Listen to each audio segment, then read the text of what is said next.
Hello everyone, welcome to my channel Bobo Handsome. आपको Bobo handsome में स्वागत है।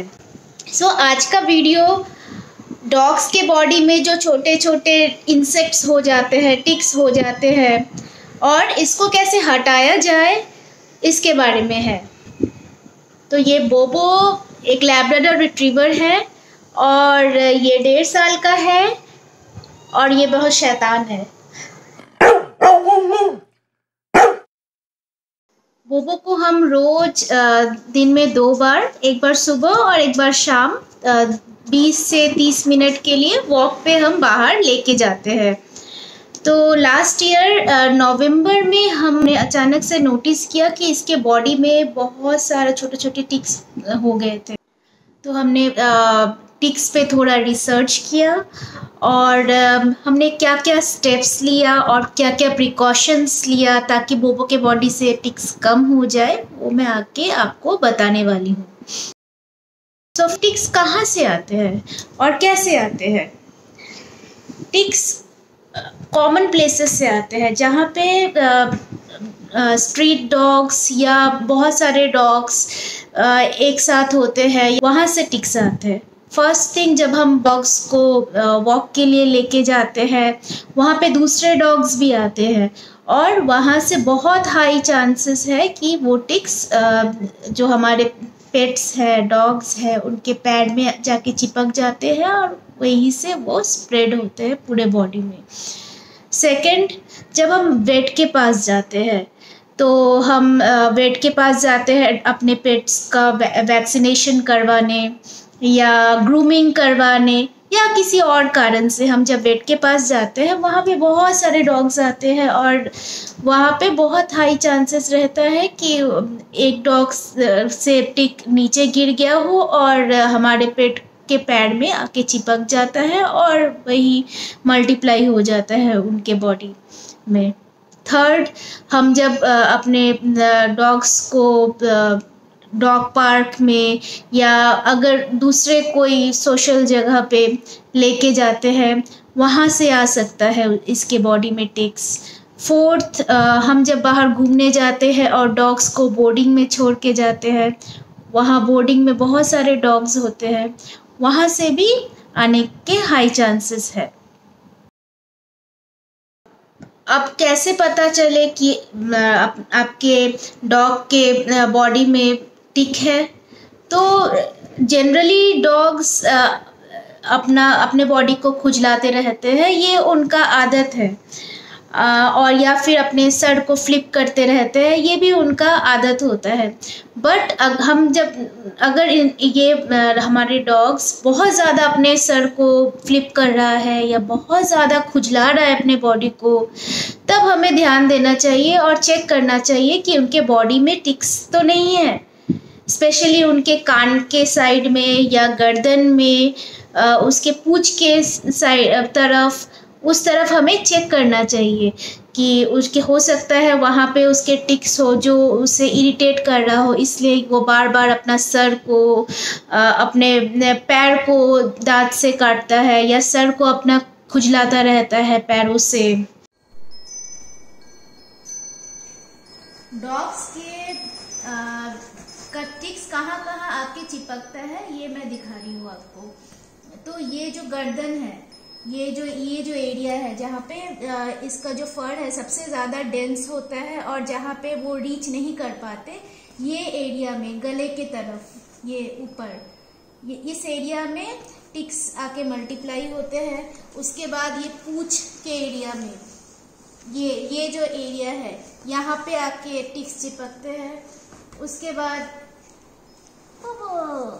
ये जो गले के नीचे है, ये एरिया जो है, यहाँ पे आके टिक्स चिपकते हैं। उसके बाद उसके पॉज में, ये जो पॉज के नीचे ये जो एरिया है, ये सॉफ्ट एरिया है, ये वाले एरिया में आके टिक्स चिपकते हैं। फिर ये जो पैर के बीच के एरियाज में, ये उंगलियों के बीच में, यहाँ पे आके टिक्स चिपकते हैं। और फिर पैर के ये एरिया में, जॉइंट के बीच में, यहाँ पे रहते हैं टिक्स। तो इन एरियाज में अच्छे से आप चेक कर लेना कि टिक्स तो नहीं है इस एरियाज में। जब हमें पता चला कि बोबो के बॉडी में टिक्स है, तो सबसे पहले हमने एज़ यूजुअल हफ्ते में जैसे एक बार पहले नहलाते थे टिक शैम्पू से, तो उसको 2 बार नहलाने लगे, 2 से 3 बार हफ्ते में नहलाने लगे, प्लस उसको एंटी टिक पाउडर लगाने लगे उसके बॉडी में। बट 1 महीने हमने वैसा ट्राई किया, बट उससे उसका टिक कम नहीं हुआ। तो हम उसे वेट के पास लेके गए, तो वेट ने 2 शैम्पू हमें प्रिस्क्राइब किया। फर्स्ट शैम्पू है एपिसूद और सेकंड शैम्पू है कीटोक्लोर। तो एपिसूद जो है वो अवॉइड ईचिंग कम करता है, सूदिंग, हाइड्रेटिंग एंड रीस्टोरिंग में हेल्प करता है।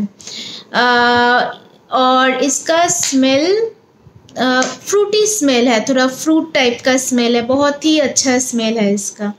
और सेकंड शैम्पू है कीटोक्लोर, ये एंटीसेप्टिक है, एंटी फंगल है और क्लेंजिंग करता है।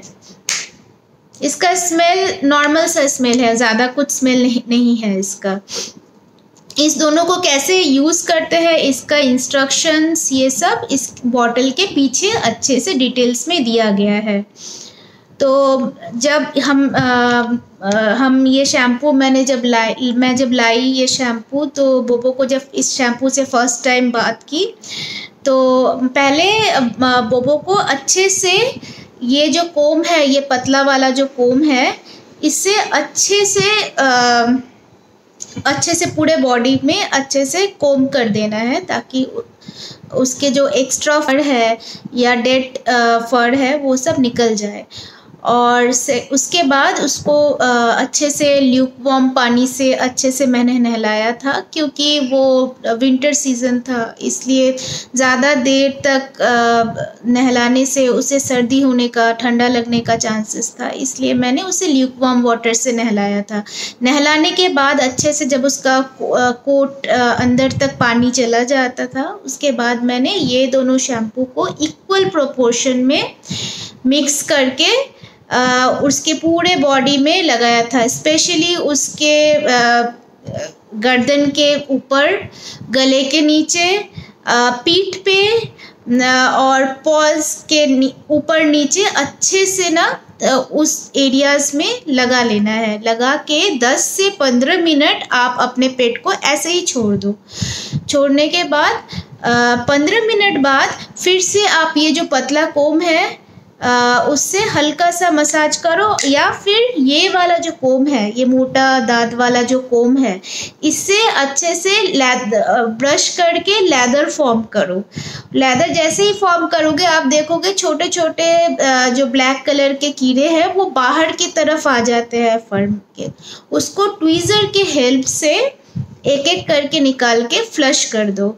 हाँ, ये वो जो कीड़े हैं, कभी भी अपने हाथों से आप उसको दबा के मत निकालो, क्योंकि एक तो वो बाइट कर सकता है आपके हाथों में, उससे आपको टिक फ्लू हो सकता है, या फिर वो जब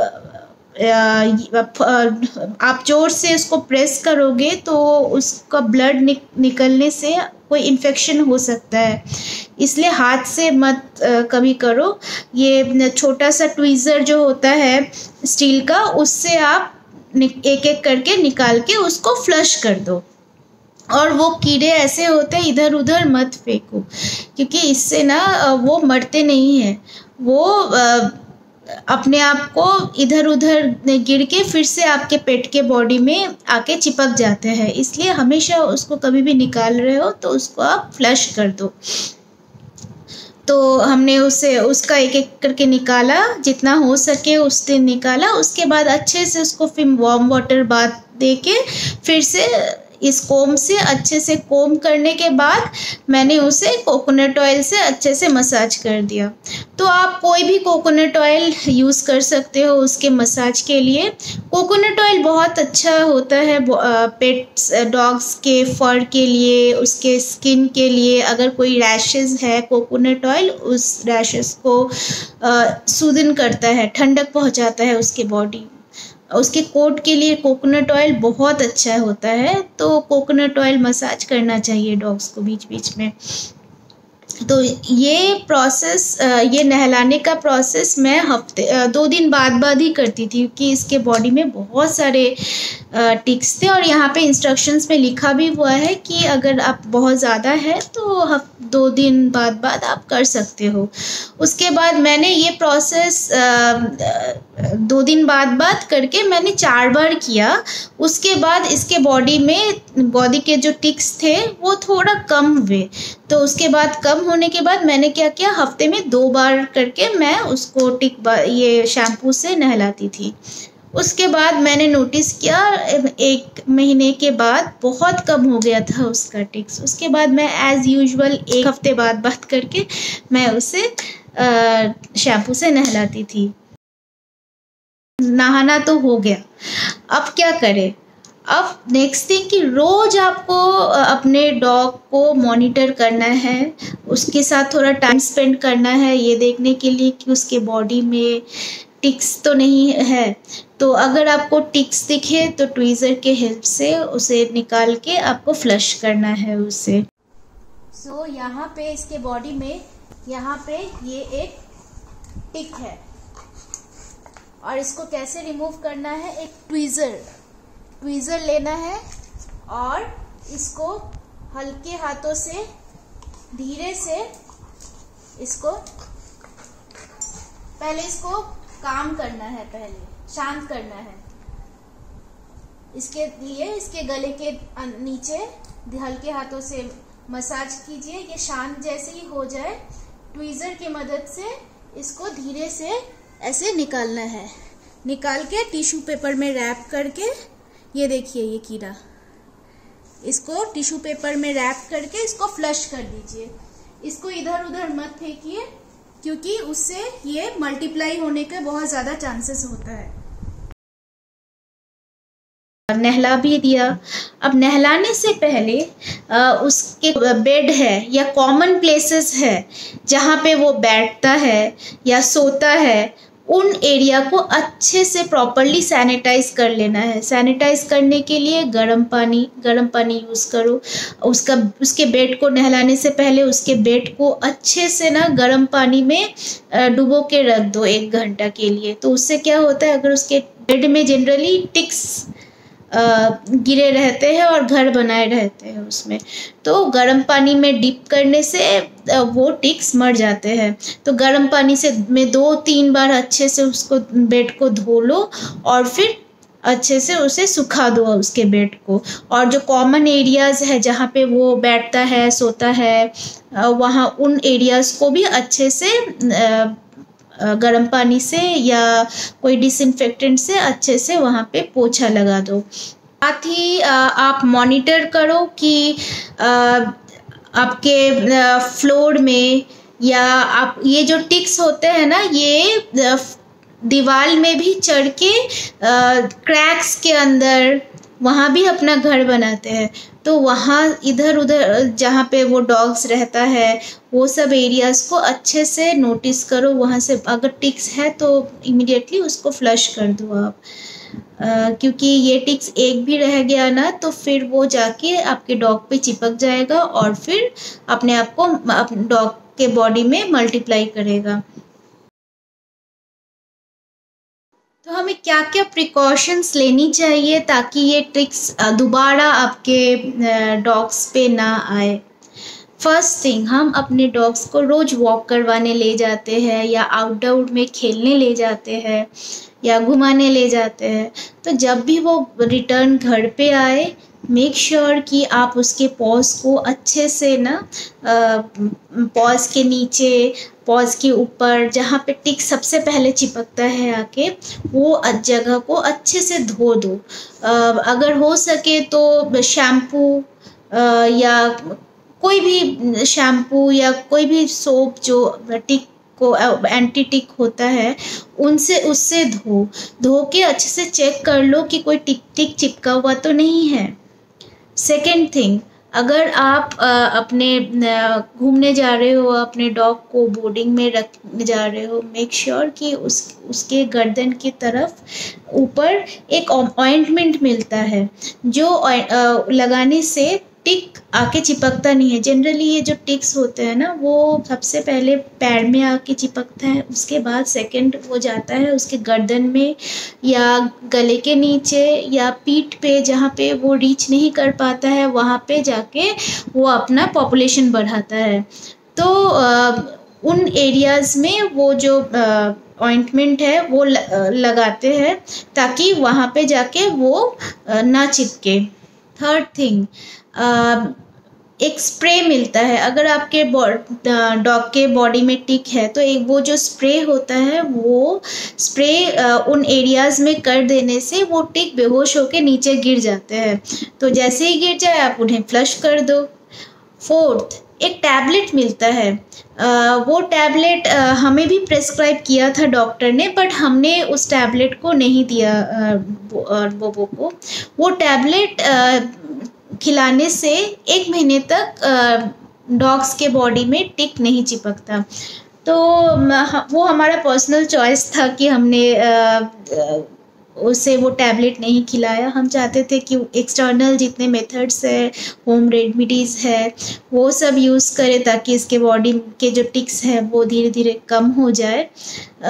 तो वो टैबलेट भी होता है जिससे टिक्स नहीं चिपकते। और फिफ्थ हुआ कि एक बेल्ट मिलता है, टिक बेल्ट बोलते हैं उसे। तो वो बेल्ट उसे डॉग्स को पहनाने से उसके गर्दन में टिक्स नहीं होता। और वो बेल्ट आप रोज़ पहना सकते हो, नॉट अ प्रॉब्लम। तो ये सारे जो है मैंने सब कुछ जो बताया, वो सब चीज़ों का लिंक मैं डिस्क्रिप्शन में दे दूँगी।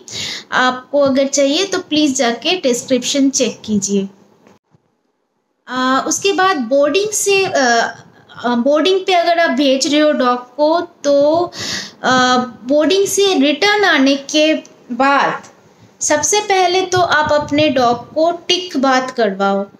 क्योंकि अगर कोई टिक आके चिपक रहा है आपके डॉग के बॉडी में, टिक बाथ से वो सारे चले जाएंगे।